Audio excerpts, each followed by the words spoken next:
Adam and Daniel were brothers. They grew up in the same home, studied at the same school, and started work at the same company on the very same Monday. Their salaries were identical. 10 years later, Adam could leave his job for a year and still pay every bill. Daniel could not miss one paycheck. One brother was free.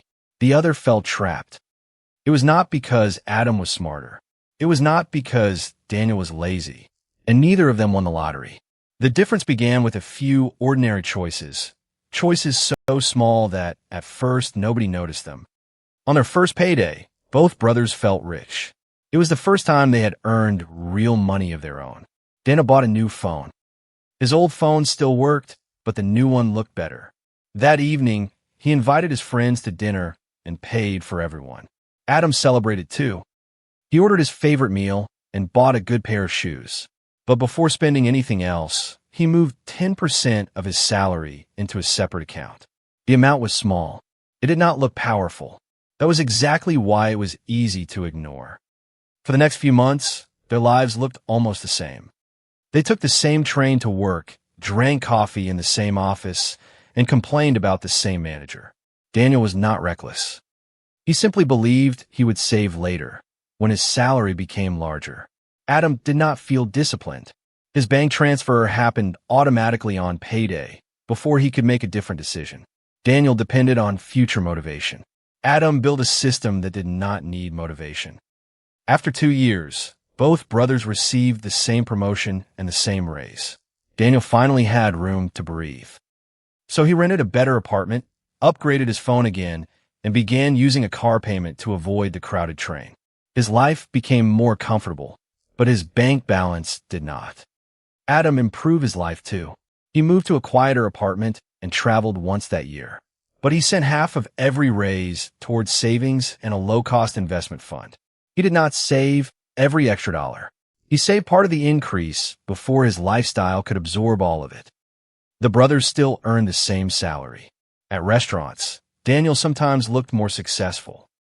He had the newer car, the better phone, and the more impressive apartment.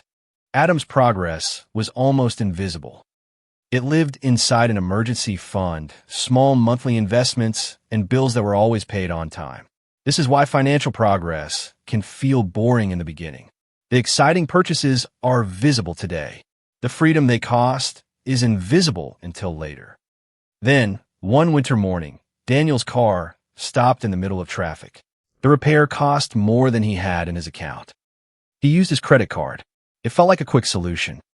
The next month, the card payment arrived together with rent, fuel, and every normal expense. Daniel paid the minimum and promised to clear the balance soon. Adam faced an emergency that year too. A water pipe damaged his kitchen. He was frustrated, but he paid from his emergency fund. The problem took money, not peace. An emergency is expensive for everyone. Without savings, it also begins charging interest. By year 5, Daniel was working harder than ever. Yet every raise seemed to disappear before it reached him. His problem was no longer one car repair. It was a chain, larger fixed bills, credit card interest, and a lifestyle that was difficult to reduce without feeling like failure. Adam was not living without pressure.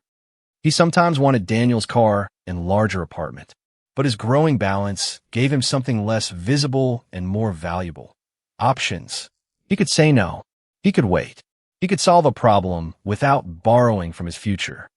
In the 7th year, their company offered a training program for a better position. The course lasted 4 months and required unpaid Fridays. Daniel wanted it. He had the talent. But losing even part of one paycheck would make his bills impossible to cover. Adam joined the program. His savings did more than protect him from disaster. They allowed him to take a useful risk. 1 year later, Adam moved into a role he enjoyed more, with better pay and more control over his time. Money had quietly turned into opportunity. On the 10th anniversary of their first day at work, the brothers met at the small restaurant where they had celebrated their first salary. Daniel admitted that he was exhausted. He earned far more than he had at 25, but his life still required the next paycheck to arrive exactly on time. Adam was not a millionaire. He still worked. He still planned carefully. But he had enough savings and investments to cover a full year of expenses. He was not free because he never spent money. He was free because he had slowly reduced the power that money problems held over his choices. Their lives did not separate in one dramatic moment. The gap was built on payday after payday. Daniel asked, "What can I afford this month?" Adam asked, "What can I keep from this month?" Daniel saved whatever remained. Adam saved first and spent what remained. Daniel used every raise to upgrade his lifestyle. Adam used part of every raise to upgrade his freedom. Neither brother made a perfect decision every time. The difference was that one had a repeatable system. You do not need Adam's exact salary to use the same idea. Start with a percentage small enough to repeat, even 5%. Move it automatically on payday. First, build a basic emergency fund. Then pay down expensive debt. After that, invest regularly in simple, diversified, low-cost assets appropriate to your country and circumstances. When your income rises, enjoy some of it. But send part of every increase toward your future before new expenses claim it. The goal is not to look poor, avoid joy, or collect money forever. The goal is to buy back control over your time. 10 years will pass whether you build a system or not. Most financial freedom is created quietly.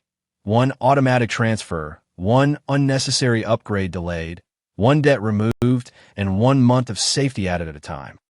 Adam and Daniel began with the same salary. Their money did not choose their futures for them. Their repeated choices did. The next time your salary arrives, one small decision can become the first line of a very different ending.